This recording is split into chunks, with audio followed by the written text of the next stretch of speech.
नमस्कार, जय हिंद, वंदे मातरम।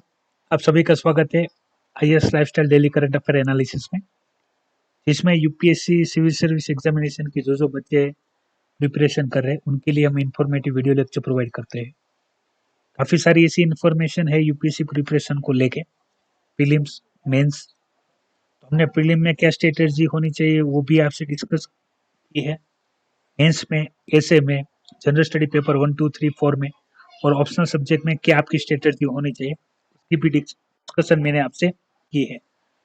पॉलिटी के इंफॉर्मेटिव लेक्चर हम प्रोवाइड करते हैं चैनल पे ही, ताकि जो भी बच्चे अपने खुद से प्रिपरेशन करना चाहते हैं वो भी कर सकते हैं। तो ये सारे वीडियो यूपीएससी हिंदी प्लेलिस्ट में आपको अवेलेबल मिलेंगे, जो आप पढ़ सकते हैं। डेली बेस पे हम करंट अफेयर की प्रिपरेशन के लिए द हिंदू का हिंदी में एनालिसिस करते हैं, ताकि आपको समझने में आसानी हो और prelims mains exam point of view जो सबसे अधिक महत्वपूर्ण टॉपिक हो वो आपको पता चले, उसकी इन्फॉर्मेशन मैं आपसे शेयर करता हूँ। और हमारा जो एनालिसिस सेशन रहता है वो आफ्टरनून का रहता है, ठीक है, ताकि अगर आप सुबह आपने पढ़ लिया हो और आप लंच ब्रेक से पहले करंट अफेयर देखना चाहते हो तो ये वीडियो आपके लिए उपयोगी होता है, जिसमें हम जो exam point of view importance रहती है उसी चीज़ की डिस्कशन करते हैं। जो भी बच्चे नहीं है उनको बता दूं, यदि आप द हिंदू पीडीएफ फ्री में डाउनलोड करना चाहते हैं तो आप हमारी जो टेलीग्राम चैनल है आप देख सकते हैं स्क्रीन पे, आईएएस लाइफस्टाइल, वो ज्वाइन कर सकते हैं, जिसकी लिंक वीडियो के डिस्क्रिप्शन में भी दी गई है। तो वहाँ पे इंपॉर्टेंट पीडीएफ भी मैं अवेलेबल करवाता हूँ आपको करंट से जुड़ी। और दूसरी मैं आपसे बात करूँ तो ये द हिंदू पीडीएफ डाउनलोड करने के लिए टॉप पे लिंक भी पिन की गई है, उसको फॉलो करके आप द हिंदू पीडीएफ फ्री में डाउनलोड कर सकते हैं डेली मॉर्निंग, और आप उसको पढ़ सकते हैं। कुछ समझ में ना आए तो आप हमारा the Hindu daily current affair analysis भी देख सकते हैं। और आप syllabus, previous year question paper यदि डाउनलोड करना चाहते हैं तो आप हमारी ये वेबसाइट www.islifestyle.com पर भी जाके डाउनलोड कर सकते हैं, उसकी लिंक भी वीडियो के डिस्क्रिप्शन में दी गई है। शुरुआत करते हैं आज के द हिंदू एनालिसिस में। तो सबसे पहले बात कर लेते हैं जो स्टेट के लिए जो डेडलाइन थी एग्जाम कंडक्ट करवाने की यूजीसी गाइडलाइंस के अनुसार, तो उसके लिए सुप्रीम कोर्ट में याचिका दाखिल की गई और सुप्रीम कोर्ट ने जो बताया वो मैं आपसे आज डिस्कस करने जा रहा हूँ। डिस्कशन शुरू करूँ इससे पहले आप समझ लीजिए यहाँ पे चर्चा शुरू कहाँ से हुई। जैसे कि आपको पता होगा कि यूजीसी ने गाइडलाइंस दी थी कि जो फाइनल ईयर के स्टूडेंट है उनकी आपको सितंबर एंड होते होते पहले आपको एग्जाम कंडक्ट करवा लेनी है। तो फर्स्ट वीक में सितंबर में जो भी फाइनल स्टूडेंट है उनकी एग्जाम कंडक्ट करवानी थी। तो यहाँ पे जो इन्फॉर्मेशन शेयर की गई उसकी मैं बता देता हूँ कि सुप्रीम कोर्ट ने स्टेट को क्या कहा है। तो सुप्रीम कोर्ट की स्टेट के साथ जो भी बातें हुई है उसमें सबसे पहले समझ लीजिए जो महत्वपूर्ण है वो है डिजास्टर मैनेजमेंट एक्ट। तो उसकी यहाँ पे चर्चा क्या की गई है वो समझ लीजिए। सुप्रीम कोर्ट ने क्या बताया है स्टेट को कि जैसे यूजीसी गाइडलाइंस के अनुसार आपको एग्जाम कंडक्ट करवानी है, जो फाइनल ईयर स्टूडेंट है उनके लिए आप उनको बिना एग्जाम के प्रीवियस ईयर एकेडमिक परफॉर्मेंस के अनुसार आप उसको पास नहीं कर सकते हो, ठीक है। तो एग्जाम कंडक्ट करवानी है, लेकिन बताया क्या गया है यहाँ पे कि भाई जो डिजास्टर मैनेजमेंट एक्ट 2005 है, तो स्टेट के पास पावर है, स्टेट क्या कर सकता है कि अपने जो एरिया है उस एरिया में जो ये पेंडेमिक यानी जो महामारी है उसके अनुसार जो एग्जाम डेट है उसको आगे पीछे कर सकता है, लेकिन एग्जाम को टाल नहीं सकता है, ठीक है। इतनी पावर स्टेट के पास नहीं है। जो डिजास्टर मैनेजमेंट एक्ट के अनुसार उनके पास पावर तो है, लेकिन एग्जाम की डेट चेंज करनी। ऐसा नहीं होगा कि आप एग्जाम ही ना करवाओ और जो फाइनल स्टूडेंट है उनको आप जो भी प्रीवियस एकेडमिक परफॉर्मेंस है उसके अनुसार आप उनको क्या दे दो, ग्रेड पास कर दो, ऐसा चलेगा नहीं। तो यही बताया गया है। दूसरा, जैसे कि आपको पता होगा जो आरसी कुहाद है, ठीक है, एक्सपर्ट कमेटी, जिनकी गाइडलाइंस पे ही जो 6 जुलाई को यूजीसी ने एग्जाम कंडक्ट करवाने के लिए गाइडलाइंस दी थी कि जिसके अनुसार एग्जाम कंडक्ट करवाई जा सकती है। यूजीसी ने जो भी यूनिवर्सिटी है जो एग्जाम कंडक्ट करवाएगी उनको अथॉरिटी दी थी कि आप ऑनलाइन टेस्ट भी करवा सकते हो, आप ऑफलाइन में पेपर और पेन से भी एग्जाम करवा सकते हो, आप ओपन बुक से भी एग्जाम करवा सकते हो। आप जिस भी प्रकार से एग्जाम करवाना चाहते हो तो वो यूनिवर्सिटी पे डिपेंड है, आप अपने हिसाब से एग्जाम कंडक्ट करवा सकते हैं, ठीक है। लेकिन आपको एग्जाम करवानी होगी, एग्जाम टलेगी नहीं। उसके बाद आप जो भी फाइनल स्टूडेंट है उनको आप रिजल्ट देंगे और वो आगे जो भी कोर्सेज ज्वाइन करना चाहते होगे या जो भी करना चाहते होगे वो कर पाएंगे। तो ये सारी चीजें ऑनलाइन तो आपको पता होगी कि भाई ऑनलाइन एग्जाम रख दे, मल्टीपल चॉइस क्वेश्चन जिसमें ऑप्शन सिलेक्शन करने होते और सबमिट करने रहते हैं। दूसरा रहता है जो पेपर और पेन, तो आपको पता ही, यानी फिजिकली आप सोशल डिस्टेंसिंग का पालन करते हुए एग्जाम कंडक्ट करवाओ।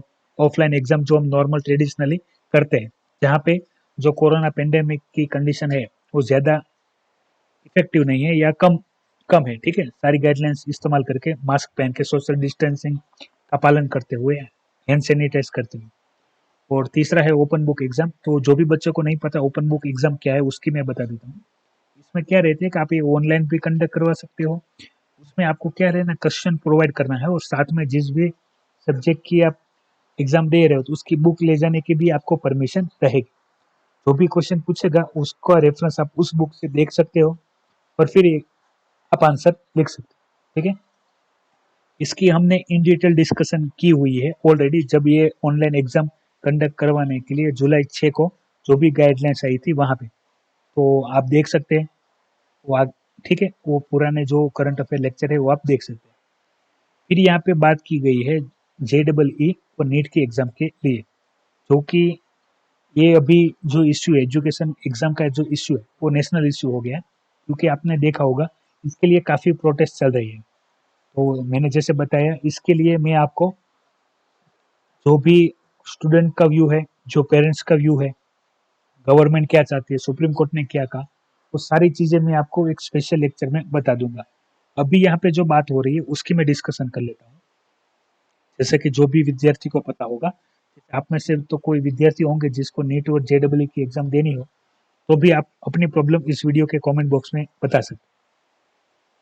तो हुआ ये था कि भाई जो भी एग्जाम कंडक्ट करवानी थी नीट और JEE की, तो उसको एग्जाम पोस्टपोन करवाने के लिए जो स्टूडेंट थे और उनके पेरेंट्स थे उनके द्वारा पहले गवर्नमेंट को बोला गया कि भाई आप एग्जाम कंडक्ट कराओ, लेकिन अभी जो कोरोना वायरस पेंडेमिक है उसमें उसमें प्रॉब्लम ज्यादा है, कोरोना वायरस फैलने का, तो आप उसको पोस्टपोन करो। तो गवर्नमेंट ने मना किया, फिर सुप्रीम कोर्ट के पास गया, तो सुप्रीम कोर्ट ने इस मैटर में बोला कि जो भी एजुकेशन इंस्टीट्यूट है जो भी डिसीजन लेंगे वही सर्वमान्य रहेगा, हम इसमें इंटरफियर करेंगे नहीं। फिर बात आई स्टेट के ऊपर, तो स्टेट जो भी नॉन बीजेपी गवर्नमेंट है जहाँ पे भी, ठीक है, यहाँ पे जो 6 स्टेट की बात हो रही है, उन लोगों ने सब ने जाके बोला है कि भाई इस एग्जाम पोस्टपोन करने के लिए कुछ बोलो। जब पब्लिक ने सुप्रीम कोर्ट पास गए थे तो सुप्रीम कोर्ट ने केस लेने से मना किया। अभी जो स्टेट गवर्नमेंट है वो गई है, इस कंडीशन में हम क्या करें, जो JEE और नीट की जो एग्जाम लेनी है उसके बारे में जैसे ही कोई फाइनल डिसीजन आएगा मैं आपसे डिस्कशन कर लूंगा। उससे पहले शायद कल मॉर्निंग में ही इसका मैं इन डिटेल इंफॉर्मेशन दे दूंगा। JEE और नीट का जितना भी है, जो भी काफी स्टूडेंट से मेरी भी बात हुई है, ठीक है, प्रॉब्लम है, टीचर से भी मेरी बात हुई है, पेरेंट्स से भी मेरी बात हुई है कि भाई क्या करना चाहिए, क्या प्रॉब्लम है, एक्चुअल में क्या प्रॉब्लम है। जैसे स्टेट कुछ अलग बोलती है, फिर ये जो अपनी एजुकेशन एकेडमी वो कुछ अलग बोलती है और कंडीशन कुछ अलग है, ठीक है। वो सारी जितनी भी मैटर है वो मैं आपसे डिस्कस करूंगा, तो आपको पता चल जाएगा। फिर यहाँ पे हमारे जो फॉरेन मिनिस्टर है, ठीक है, जयशंकर जी, उन्होंने जो चाइनीज पॉलिसी है तो उसके लिए यहाँ पे इन डिटेल इंफॉर्मेशन दी है। काफी सारी थियोरिटिकल है, लेकिन हालांकि ये हमारे जो भी करंट चाइना और इंडिया का जो प्रॉब्लम चल रहा है उसके ऊपर इफेक्टिव है। अभी यहाँ पे रियलिज्म टर्म की प्रयोग किया गया है, उसमें ये टर्म जैसे मैं खाली डिस्कशन कर लेता हूँ आपको आउट ऑफ द कंटेक्स्ट, जो इन्फॉर्मेशन यहाँ पे नहीं की पहले वो मैं आपको बता देता हूँ, फिर यहाँ पे जो भी इन्फॉर्मेशन दी है वो हम डिस्कशन कर लेते हैं। तो अभी जैसे आपको पता होगा इंटरनेशनल बॉर्डर पे अपना जो गलवान वैली वाला प्रॉब्लम हुआ था, उसके बाद जो चाइना डिसएंगेजमेंट कर रहा था तो वो अभी एक्टिवली कर नहीं रहा, ठीक है, वो बॉर्डर पे प्रॉब्लम बढ़ाता ही जा रहा। दूसरी चीज, जैसे अपने रियलिज्म में बात करें तो दो कंडीशन होती है, विन विन कंडीशन और डू और die condition. Win win condition में क्या होता है कि भाई हम दोनों जो कंट्रीज है, ठीक है, वो एक दूसरे के साथ जुड़ के एक दूसरे को सपोर्टिव काम करें ताकि हम दोनों का ग्रोथ हो आने वाले भविष्य में। अभी की हालत जो भी हो, हालांकि हमारे और चाइना के जो प्रॉब्लम है वो बढ़ती ही जा रही है, बॉर्डर को लेके या जो भी इकोनॉमी है उसको लेके या दूसरे किसी भी प्रकार से। लेकिन यहाँ पे बताया क्या गया है कि हम दोनों डेवलप कर सकते हैं, ठीक है, अपने अपनी दोनों की स्ट्रेंथ अलग अलग है तो दोनों डेवलप कर सकते हैं। लेकिन हम देखें कि भाई चाइना डेवलप कर रहा है तो हम उसके लिए कुछ अगेंस्ट काम करें, चाइना देखे इंडिया डेवलप कर रहा है वो अगेंस्ट काम करे, ऐसी चीज होनी चाहिए नहीं। इससे अच्छा है हम कोऑपरेटिव करके अपने जो विधिगत रूप है, ठीक है, जो हम जो डेवलपमेंट कर सकते हैं उस हिसाब से हमको कार्य करना चाहिए। ऐसा ना हो एक दूसरे को नीचे गिराने के लिए अपना खुद का डेवलपमेंट ना हो। तो यही सारी चीजें यहाँ पे बताई गई है। आप जयशंकर जी के बारे में तो जानते ही होंगे, वो काफी टाइम चाइना में भी रहे हैं, तो चाइना कैसे पॉलिसी बनाता है उनको भी उनको खास एक्सपीरियंस है। और जैसे मैंने इससे पहले जो चाइना का भी पॉइंट ऑफ व्यू था, तो चाइनीज जो फॉरेन थे मिनिस्टर उन्होंने भी अपना व्यू दिखाया था, उसमें उन्होंने चाइना की तरफदारी की थी और इसमें हमारी दोबारा इंफॉर्मेशन दी गई। तो ये इंफॉर्मेशन सही में ग्राउंड रिपोर्ट क्या है वो एक्चुअल पता नहीं चलता है, लेकिन बताया इतना ही गया है कि हम जितना एक दूसरे को कोऑपरेट करके काम करेंगे उतने डेवलपमेंट के चांस ज्यादा है, बजाय कि हम एक दूसरे के अगेंस्ट काम करें। जो मैंने विन विन कंडीशन बताई, यानी दोनों का टारगेट डेवलपमेंट होना चाहिए, ग्रोथ होना चाहिए, ठीक है, ना कि एक दूसरे से लड़ना झगड़ना, बॉर्डर पे प्रॉब्लम हो। तो चाइना अपना इन्फ्लुएंस बढ़ाता ही रहता है इंडिया के अगेंस्ट में, ऐसा होना चाहिए नहीं। इसके अलावा भी काफी इंटरनेशनल जो बातें हैं थियोरिटिकल वो बताई गई है, तो आप पढ़ सकते हैं। एग्जाम पॉइंट ऑफ व्यू जितनी इन्फॉर्मेशन हमसे डिस्कस करनी चाहिए वो मैंने कर ली है। शायद इसके ऊपर और भी कोई एडिटोरियल आर्टिकल आएगा तो हम इन डिटेल इन्फॉर्मेशन देखेंगे। फिर बात कर लेते हैं आज के एडिटोरियल की। तो एक एडिटोरियल आया है अपना, जो क्राइम डेटा है उस सिस्टम को ऑर्गेनाइजेशन के लिए, ये वाला। तो ये सारी चीजें हमने बात कर ली है, थियोरेटिकल ज्यादा है, कंस्ट्रक्टिव पॉइंट इसमें अभी नहीं है। यदि आपका ये पॉइंट प्रिपेयर करना बाकी है तो आप कर सकते हैं, पढ़ सकते हैं। कोई डाउट हो तो कमेंट कर दीजिएगा, वरना ये सारे पॉइंट हमने डिस्कस किए हुए हैं। और दूसरा यहाँ पे है जो यूएस इलेक्शन को लेके, ठीक है, तो अपने exam point of view importance नहीं है। हालांकि आपके कोई भी रिश्तेदार अमेरिका में रहते हो और आपके पॉइंट ऑफ व्यू इम्पोर्टेंट हो तो आप पढ़ सकते हैं, यूपीएससी एग्जाम में नहीं आएगा। यूपीएससी एग्जाम के लिए जो महत्वपूर्ण है वो है जीएसटी, एक टॉप गोल्ड, उसकी बात कर लेते हैं। तो इसमें जितने भी पॉइंट है वो समझने के लिए आपके पास सारी बेसिक इंफॉर्मेशन होनी चाहिए। तो मैं वो वन बाय वन आपसे सारी इंफॉर्मेशन डिस्कस करता हूँ। इसके लिए आपको जीएसटी और जीएसटी से पहले जो स्टेट के पास अपनी टैक्स अथॉरिटी थी, वैल्यू एडेड टैक्स थे या बाकी कोई भी सेल्स टैक्स है, सर्विस टैक्स है, ठीक है, ये सारे जो पावर स्टेट के पास थी वो आपको पता होनी चाहिए। यदि आपको पता है तो ठीक है, वरना आपको अलग से प्रिपेयर करना है। बाकी जितनी इन्फॉर्मेशन चाहिए वो मैं यहाँ से प्रोवाइड आपको करता हूँ। तो एक पॉइंट बाय पॉइंट समझना शुरू करते हैं तो अच्छा रहेगा। जब हमने 2017 में जीएसटी को ऐड किया था हमारे सिस्टम में, ठीक है, तब जो भी स्टेट थे, स्टेट के पास जैसे मैंने आपको बताया वैल्यू एडेड टैक्स थी, ठीक है, उसके अलावा सर्विस टैक्स थे, काफी स्टेट के पास अलग अलग स्टेट सेस टैक्स थे। ये सब मिला के स्टेट की भी अपनी खुद की इनकम थी और सेंटर की भी अपनी खुद की इनकम थी। तो हमने क्या किया, वन नेशन वन टैक्स के अंडर हमने जो भी अपनी बीजेपी गवर्नमेंट थी, ठीक है, 2017 में, उन्होंने क्या किया कि आप अपनी जो टैक्स की पावर है वो सेंटर को प्रोवाइड कर दीजिए। इससे क्या होगा कि जो मल्टीपल टैक्सेस है, ठीक है, जैसे मैंने आपको बताया स्टेट का टैक्स अलग से रहेगा, सेंटर का अलग से रहेगा, वैल्यू एडेड टैक्स रहेंगे, सर्विस टैक्स रहेंगे, सेस टैक्स रहेंगे, ठीक है, इन सब मिला के क्या होता था, फाइनल प्रोडक्ट में प्राइस बढ़ जाती है और इससे गुड्स की प्राइस भी बढ़ती थी। तो कस्टमर पे भी, जो आम आदमी है उसके ऊपर भी बर्डन बढ़ता था।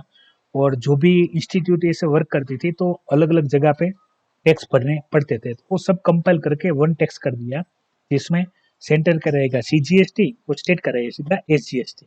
उसके अनुसार एकदम आसान टैक्स कर दिया।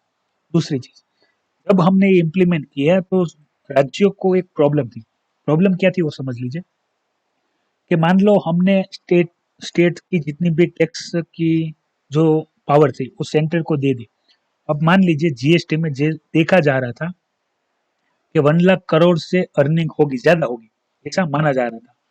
फिर भी स्टेट को एक समस्या थी कि मान लो कि अभी हम जितना कलेक्शन करते हैं जो पुरानी सिस्टम है उसमें, उसके कंपैरिजन में यदि जीएसटी में हमको कम कलेक्शन हुआ ठीक है, जो स्टेट की रेवेन्यू है वो कम हुई, तो फिर सेंटर ने क्या किया था, तब हमारे अरुण जेटली साहब हमारे वित्त मंत्री थे, तो उन्होंने क्या किया था कि जो गुड एंड सर्विसेज टैक्स है उसमें कंपेंसेशन स्टेट को देने के लिए भी 2017 में एक्ट बनाया गया था, 101 संवैधानिक संशोधन के अंदर ही।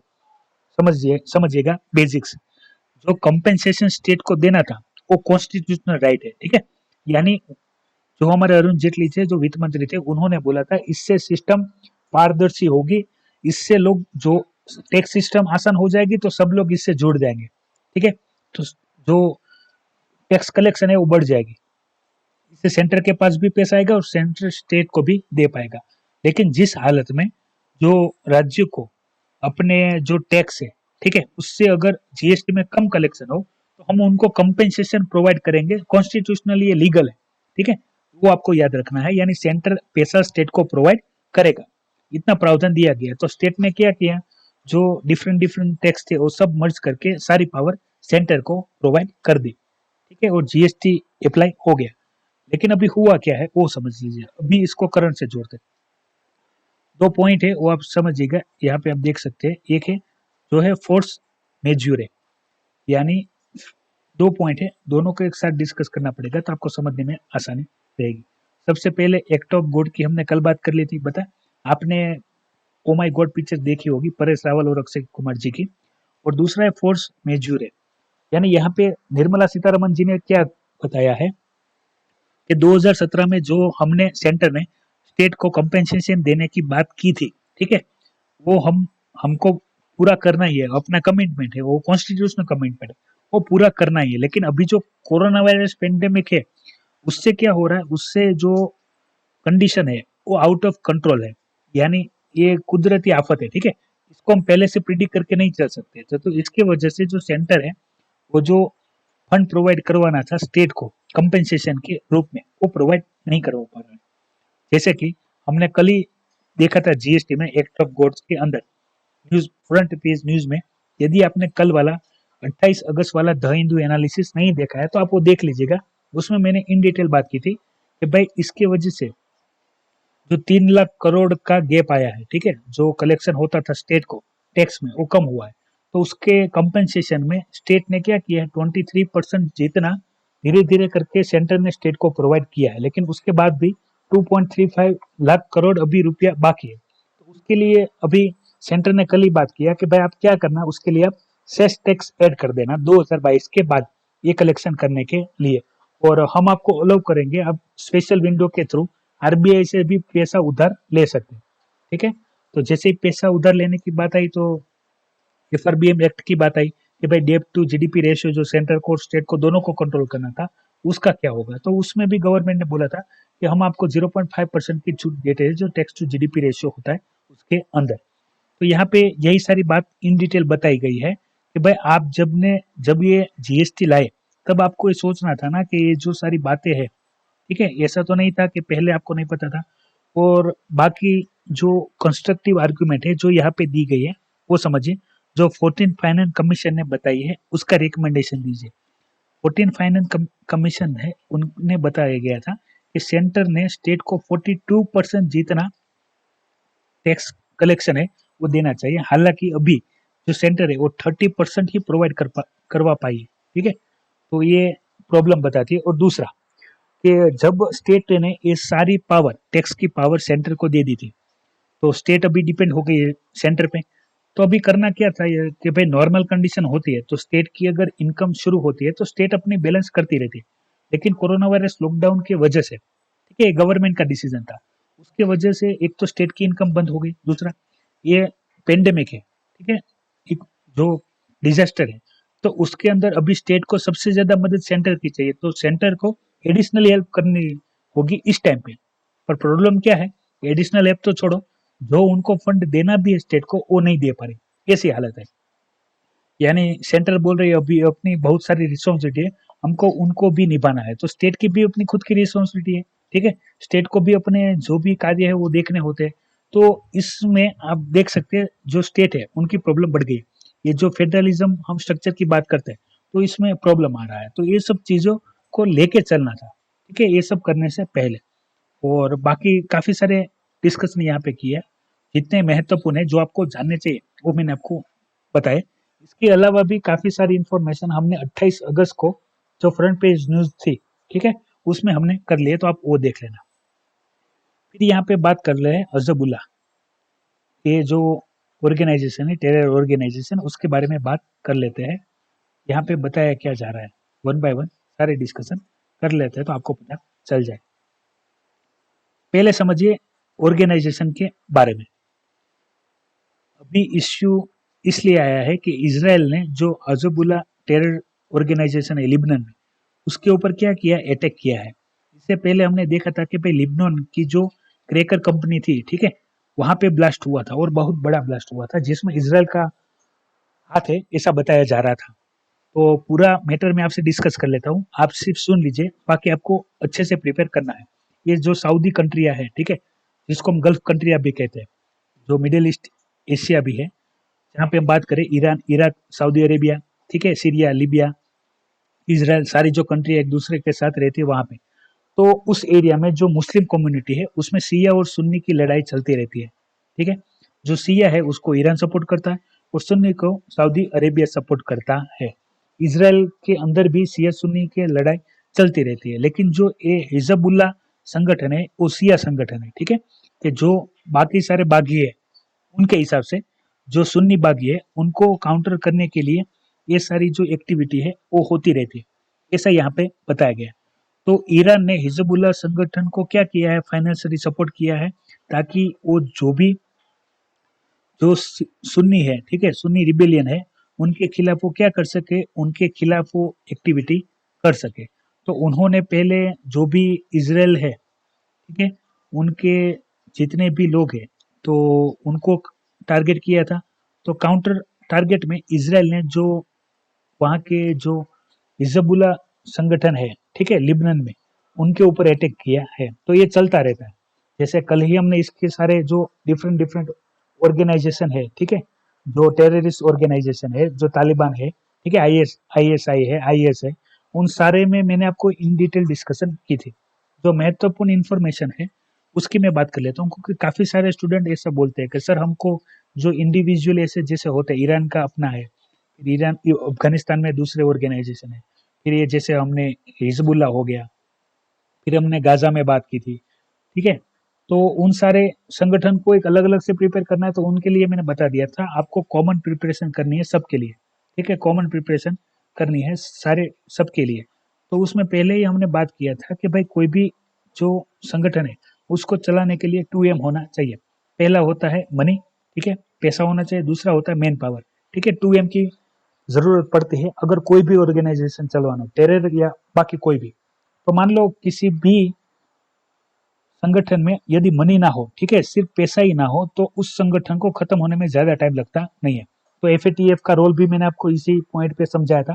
तो आपको क्या करना है, जैसे ऐसे टेररिस्ट ऑर्गेनाइजेशन के जितने भी टॉपिक है उन सबको इकट्ठा करके एक कॉमन थ्योरी बना देनी है कि भाई किसी भी पॉइंट ऑफ व्यू आपसे क्वेश्चन पूछा जाए तो आप आसानी से, इंट्रोडक्शन तो आपको क्वेश्चन के हिसाब से लिखना है, लेकिन बॉडी में आप यही सारी इंफॉर्मेशन अच्छे से लिख सके और कंक्लूजन में जो भी क्वेश्चन में डिमांड की है उसके हिसाब से आप आंसर लिख सके, ताकि आपका आंसर कंस्ट्रक्टिव आर्ग्यूमेंट के साथ खत्म हो। आपको सारी चीजें याद ना रहो, आप हर बार ना पढ़ सको, तो आपको कॉमन कॉमन प्रिपरेशन कर लेने हैं, ताकि कोई भी क्वेश्चन यहाँ पे आए तो आप अच्छे से लिख सके। इसके बाद मैं आपसे बात करूँ तो जो इडुक्की में लैंडस्लाइड का जो प्रॉब्लम था, जो हमने ऑलरेडी डिस्कशन किया हुआ है, ठीक है, कि जहाँ पे पेड़ पौधे काटने से पानी गीला हो जाए तो पत्थर को ठहरने में भी दिक्कत होती है, उसके बारे में बताया गया है। इसके अलावा जो मलयालम फिल्म है, ठीक है, मॉस्को, उसको फिल्म फेस्टिवल से ये नॉमिनेट किया गया है। वहाँ पे मॉस्को जो फिल्म फेस्टिवल है वहाँ पे ये मलयालम फिल्म दिखाई जाएगी। नाम देख लीजिएगा, नाम बड़ा है, ठीक है, तो आप देख लीजिएगा।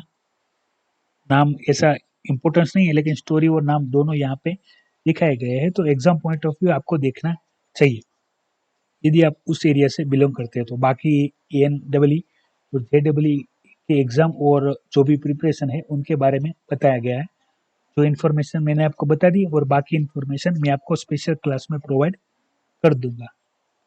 और एक एडिशनल इन्फॉर्मेशन थी जो चाइना इंडिया के economical front of view importance है, वो है भाई जो चाइना अपना इकोनॉमिकल डेवलपमेंट कर रहा है तो उसकी बेसिक नीड में जितना भी स्टील चाहिए था तो उन्होंने भारत का रो स्टील खरीद लिया है। ठीक है, रीजन क्या है वो समझ लीजिए तो बाकी पॉइंट आपको साफ हो जाएंगे।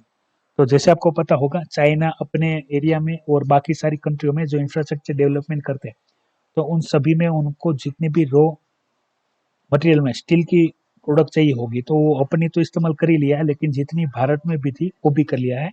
तो भारत में अभी क्या हुआ है, जो स्टील की जितनी प्रोडक्ट थी रॉ मटेरियल की वो सारी एक्सपोर्ट हो गई है। तो अभी और मटेरियल के लिए उनके पास ऑर्डर है तो वो बना रहे हैं। तो इंडिया में जो स्टील कंपनियां है वो अपना परफॉर्मेंस अच्छे से कर रही है। तो पिछले ईयर से कंपैरिजन करें तो ग्रोथ भी दिखा रही है। ठीक है, और बाकी नीति आयोग द्वारा बताया गया है कि भाई इंडिया में जितने भी बिजनेसेस है वो अच्छे से रन हो रहे हैं और इम्प्रूवमेंट आ रहा है, कंटिन्यूसली इम्प्रूवमेंट आ रहा है क्योंकि धीरे धीरे मार्केट में डिमांड बढ़ रही है और इसके वजह से प्रोडक्शन भी बढ़ेगा और धीरे धीरे इंडिया अपने जो जितना प्रोडक्शन करती थी जीडीपी जो है वो ग्रो करने लगेगी फास्ट, जैसे ही मार्केट में डिमांड जनरेट होती है। तो ये अपने लिए खुश खबर है, जितना जल्दी बिजनेस डेवलपमेंट होगी उतने जल्दी पैसे का फ्लो बढ़ेगा और एम्प्लॉयमेंट जनरेट होगा और हम अपने जो नॉर्मल रूटीन थे, ठीक है, पिछले जो रूटीन थे उसको कंटिन्यू कर पाएंगे। तो जब कभी भी अपने किसी भी ऑर्गेनाइजेशन के द्वारा, ठीक है, नीति आयोग हो गया, आरबीआई हो गया, सेबी हो गया, तो ऐसी जितनी भी बॉडीज है उनके और सुप्रीम कोर्ट हो गया, हाई कोर्ट हो गया, तो उनके सारे जो जजमेंट या जो भी कोई रिपोर्ट होती है तो हमें उसको एक बार अच्छे से पढ़ लेना है, कहना क्या चाहते हैं। ठीक है, आप सीधा सीधा पॉइंट नहीं लिख सकते, लेकिन कभी ऐसा हो जाए कि ये न्यूज आपको देखी हो तो आपके दिमाग में पॉइंट रहे और यदि यहाँ से क्वेश्चन आ भी जाए इन पॉइंट को ध्यान में रखते हुए तो आपको लिखने में आसानी हो, इसलिए पॉइंट देखना जरूरी है। फिर जो एक इम्पोर्टेंट न्यूज है वो है लक्षद्वीप टापू को लेके, तो वो डिस्कशन कर लेते हैं। आपको जैसे इंफॉर्मेशन होगी, ये पुरानी डिटेल है लेकिन फिर भी अभी न्यूज में आई है तो डिस्कस कर लेते हैं। यदि आप केरला से बिलोंग करते हो तो आपको पता होगा और बाकी सारे जो स्टेट के स्टूडेंट है उनके लिए मैं कह देता हूँ न्यूज क्या है, पहले वो समझ लेते हैं फिर क्यों न्यूज में आई है उसकी डिस्कशन कर ले। तो जो लक्षद्वीप आइलैंड है तो वहाँ पे ऑर्गेनिक कृषि होती है और ऑर्गेनिक जो खेती है उसके जुड़े जितने भी क्वेश्चन है वो एग्जाम में आते ही है। ऑर्गेनिक खेती होती कैसी है, उसमें क्या क्या प्रावधान है और सिक्किम कैसे अपने ऑर्गेनिक फार्मिंग है उसको बढ़ावा दे रहा है वो आपको पता होना चाहिए। तो लक्षद्वीप में कोकोनट की खेती होती है, ठीक है। तो उन्होंने क्या बताया कि भाई वहाँ पे जो ऑर्गेनिक खेती होती है तो वहाँ पे चूहों ने काफी सारा आतंक मचाया हुआ है। वो क्रॉप को क्या करते हैं, क्रॉप को खा जाते हैं, इससे क्या होता है उनकी जो फाइनल प्रोडक्ट होती है उसमें प्रॉब्लम आती है।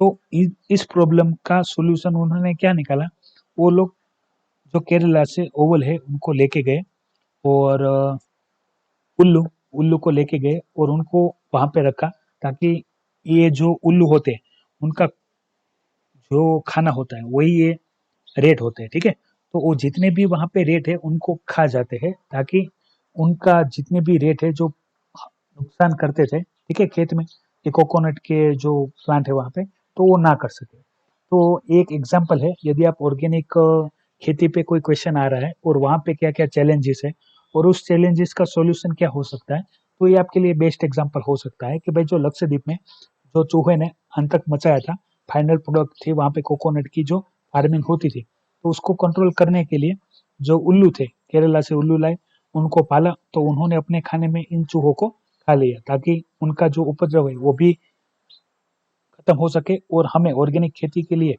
जो केमिकल इस्तेमाल नहीं करना चूहों को मारने के लिए उससे भी हम बच सके। तो यदि आप नेचुरली सोचो तो ऐसे काफी सारे प्रॉब्लम हो सकते हैं कि जिनका ऑर्गेनिक जो फार्मिंग है उसमें आप सॉल्यूशन कर सकते हो बिना केमिकल का इस्तेमाल किए हुए और आप ऑर्गेनिक फार्मिंग को बढ़ावा दे सकते हो। तो उसके लिए एक एग्जाम्पल हो सकता है। और जब कभी भी एग्रीकल्चर से कोई भी क्वेश्चन आता है, एनवायरमेंट से कोई भी क्वेश्चन आता है, हेल्थ से कोई क्वेश्चन आता है, इंटरनेशनल गाइडलाइन से कोई भी क्वेश्चन आता है, तो उन सब में आप करंट का कोई एग्जाम्पल लिखो तो सबसे ज्यादा महत्वपूर्ण रहता है। तो एग्जाम पॉइंट ऑफ व्यू ये महत्वपूर्ण था, तो हमने इसकी डिस्कशन इन डिटेल कर ली है। बाकी भी कोई डाउट हो, आपने कोई पढ़ा हो ना हो, तो आप वीडियो के कमेंट बॉक्स में कमेंट कर सकते हैं। तो यही सारी इन्फॉर्मेशन थी जिसकी बातें मैं आपसे करना चाहता था। इन्फॉर्मेशन पसंद आई तो वीडियो को लाइक कीजिएगा, दूसरे बच्चों तक पहुंचाने के लिए कि वीडियो को शेयर कीजिएगा, और आप नए हैं तो चैनल को सब्सक्राइब कर लीजिएगा। और याद रखिए, हम आफ्टरनून को द हिंदू एनालिसिस करते हैं। टाइमिंग रहता है अपना हिंदी एनालिसिस का 12 से 1 के बीच में। तो उस टाइम पे आप लाइव रहिएगा, तो आपके पास ये नोटिफिकेशन आ जाएगा, और बाकी सारे बच्चों को भी शेयर कीजिएगा ताकि उन तक भी इन्फॉर्मेशन पहुंच सके। तो बस, जय हिंद, वंदे मातरम। मिलते हैं आपको कल द हिंदू एनालिसिस में। कल साइंस इन टेक का टॉपिक होगा, तो अवश्य देखिएगा, वो आफ्टरनून को रहेगा, ठीक है।